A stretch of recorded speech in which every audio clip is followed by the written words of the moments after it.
history. It is back. What do you think a soy boy is today? What do you think these hipsters are today?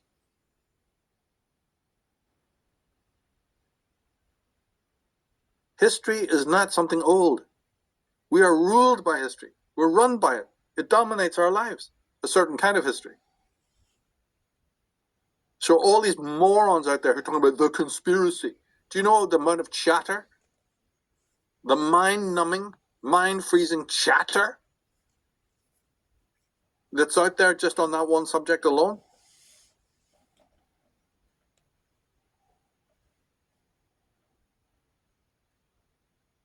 And yet the real kernel of it, none of them know anything about this.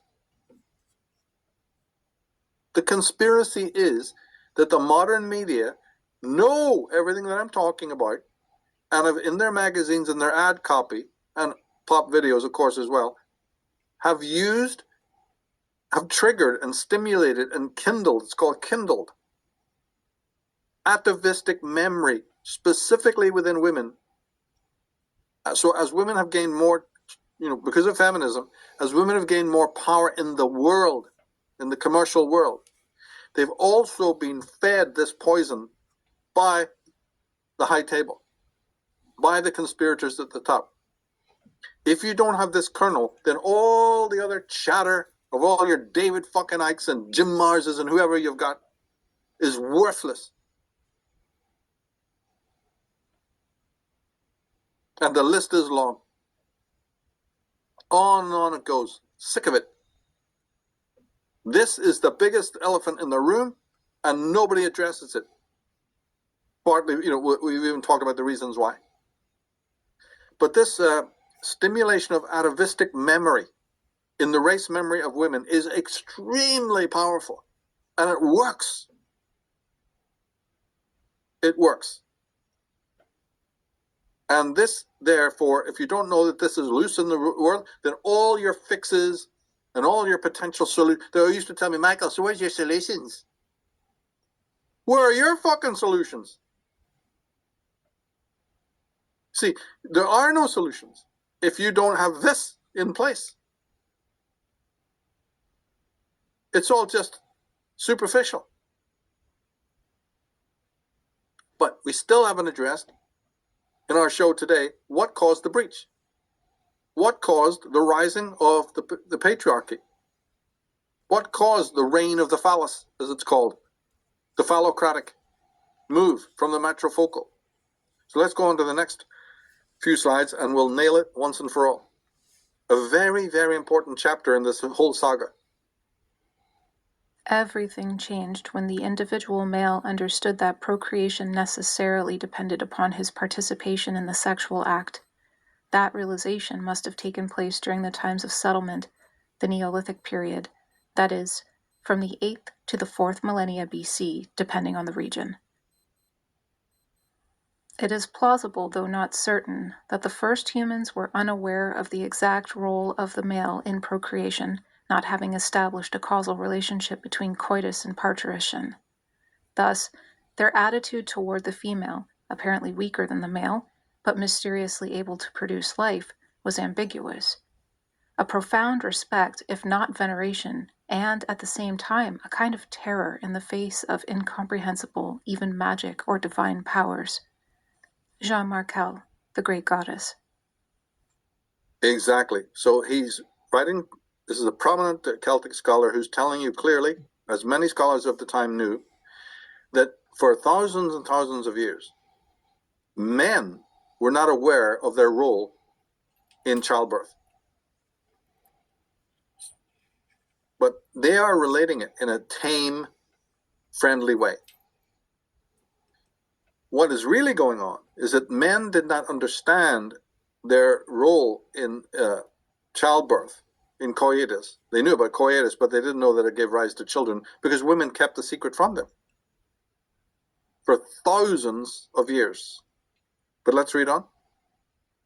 According to these authors, as well as many authorities who have written on this subject, in the most ancient human societies, people probably did not yet possess the conscious understanding of the relationship of sex to reproduction.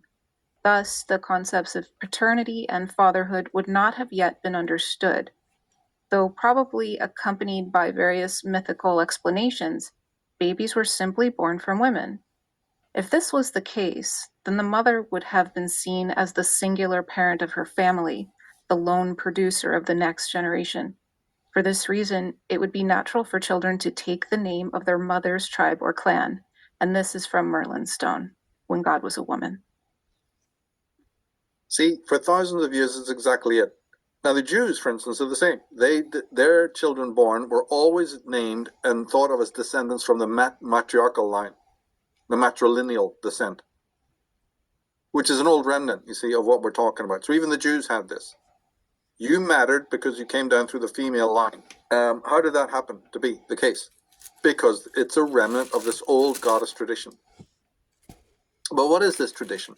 Well, we've just said it already, that many scholars, the slide already is telling you that, knew this, that for thousands of years, and I'm saying it my way, that women hid from men the secret. The way they present it and the way they utter it is far too soft and too diplomatic.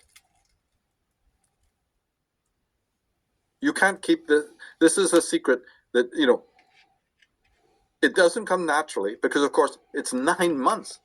Every animal on the planet gives birth within days, or at the most weeks, and mostly it's days after, you see them copulating. Nothing on this planet waits 9 months. That's almost a whole year. And in their time, in the ancient way, you know how they measure time? Oh, no. So this wasn't twigged, not even in the East, Asia Minor or in Europe. It took time, in other words, for this to actually be fully understood. Now, I dug into this for the best part of 30 years, and I go into this in several podcasts on Enslaved and another work, right? But it needed to be brought out here because the ultimate result of this was it was a deception. And I get into the details, of this deception in several works, which we can visit here, all the details of it. But the thing is that this is the part that's missing when I said that none of the feminist writers want to give you a reason as to why males rose up against women in these ancient times. But this is it. Because a point came, we don't know when, probably close to this 1,000, 2,000 mark, when Judaism arose and monotheism arose. That's a pretty handy date. It could have been before. And again, we're talking about different regions. So it easily could have been before. One place can discover it, another place discovers it later, right? It's a slow process rolling out over the different countries. But one by one, bit by bit, women's deception was revealed.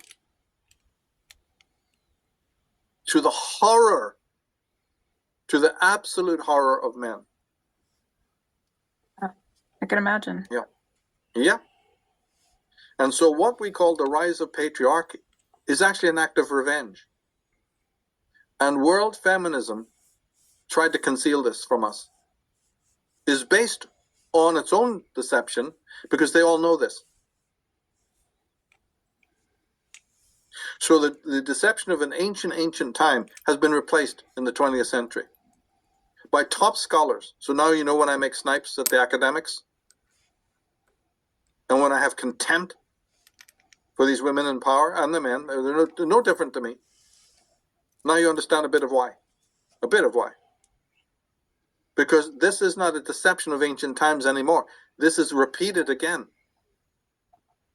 When modern feminism had the duty, the sovereign duty to humanity, to explain this, so that there wouldn't be any conflict today between the sexes. A sin would have been created, women would have owned up, and everybody would have gone, and men would have gone, hey, we're guilty of a lot of things too. Let's shake hands. Let's move on. We're helping one another to become truly civil. It's called contrition. Right? Even the Bible admits. Confess your sins and move on. Nothing of the kind has been done. The Satan is loose in the world. This is the real Satan. So the original crime, yes, that's horrendous that this was done. And I get into the details in other programs about how this was done. It's very, very fascinating. And there's a program on my premium dedicated to auto rank, Forgotten Genius, auto rank. And in that, I get into this story, but there's other ones as well. More podcasts. I can send you, a couple of links, even of free stuff. In fact, if people go to my dragonmother.org site, and go to extra, you'll see the list of interviews that deal with this. Dragonmother.org, extra, you'll see a list of all the interviews, including some of the ones we've done, you and I are listed there. That's a good resource page for that. But this, therefore, the rise of patriarchy, which they climbed over themselves, to hide from us, just left it out. This is the reason. Because when tribes discovered this, and it was started to get abroad, massive changes happened between the sexes, and man discovered we can't let these women out of our sight anymore. And therefore the so-called enslavement of women, the fact that they now had to live in walled cities. Right, because now you can watch them. In the hunter-gatherer situation, you don't know what they're up to. So, and also they wanted to separate the women from the older women. This crime that I'm talking about was perpetuated mostly by older hag women, the crones, that then came down in history as the witches. So what we know as witches all derives from this is the origin of the witch. The one who contaminated the younger women who were pregnant and told them to play it this way, to deceive the fucking living shit. But that doesn't concern us here. What concerns us here is the goddess tradition. And see, the consequence of this lie was the obvious deification of the woman. That slide also hinted at that. That now the woman was on the same level as the gods, because she alone produced children, magically. Whenever she wanted, she birthed a child. And if pressed, the crone told the younger women to say that they were walking one day and a flash of light came down and impregnated her. Or she sat on the sacred stone, that the clan knew about. Or a dove alighted somewhere. Or a strange animal, like a deer, a stag appeared. And on and on and on it went. And this is what we know in the Bible as immaculate conception. Right? It even came into the Bible with Mother Mary. Right. Receiving, you don't know if it's an angel, if it's a beam of light, is portrayed as a dove. Oh, this is so old. This is just one instance of this divine intervention. A strange spirit came to me. That's how men were told. And even during when there was marriage, can you believe this? Marriage existed and this was still unknown. The sex act wasn't connected with birth. It's monumental. The world turns on this lie. And when it was discovered, as I said, there was a reprisal. That's the true rise of the phallocratic principle, the paternalism, and the rise of what we call patriarchy. It's a laugh. It's a total farce. In 1,000 years, when they look back, they'll go, was this Monty Python? Were you guys that stupid? You fell for this matriarchy nonsense? Or you didn't see how you were being programmed? See, now the anthropologists, as these few slides are showing you, no, a lot of them knew about this. The great Otto Rank knew about it. Carol Ox, Merlin Stone, Shetland Redgrove, Monica Shue, John Markel. These are eminent people. They all knew this. Leonard Schlein. But there was a massive cover-up, or at least like the soft soap approach. Got to cut through all of it. But the deification of this goddess put her on, the deification of woman put her on the level of goddess. She loved it. The female vanity, the female ego at the time was into this, and not one of them dissented. Can you believe that? No woman broke the consensus. No woman uttered to man what was going on, ever. In the history of the world, no one broke the consensus. It lasted for thousands of years, this lie. Now, you don't have to know about Carl Jung or anything to do with race memory when I tell you that this is still there in the deep corners of the psyche of the female. It's called atavism, an atavistic memory of supreme power, mixed in with the already feeling of superiority over an individual child on the stereotypical level. You get two forms of power mixing. One is of a normal mother in her feeling of supremacy over a little weak child that she bears from her body, all of that power. And now you've got a power that everyone didn't want to ever talk about, that I'm letting you know existed. The supremacy of the fakery of this. When you bring those two, one is bad, two together is atrocity. It's an abomination.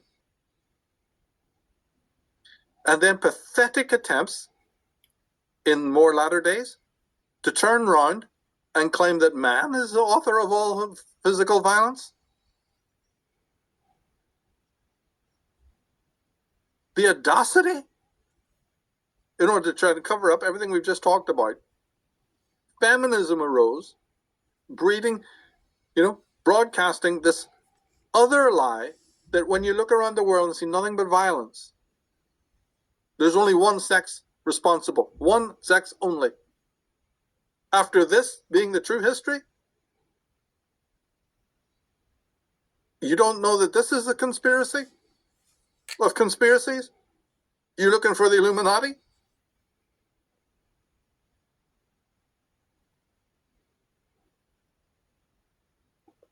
You can't read any ad copy? Men's daughters are allowed to watch this crap and look at these magazines. They have no idea what it's stimulating. Just looks like an ad for alcohol or something or other, or Nickelodeon, or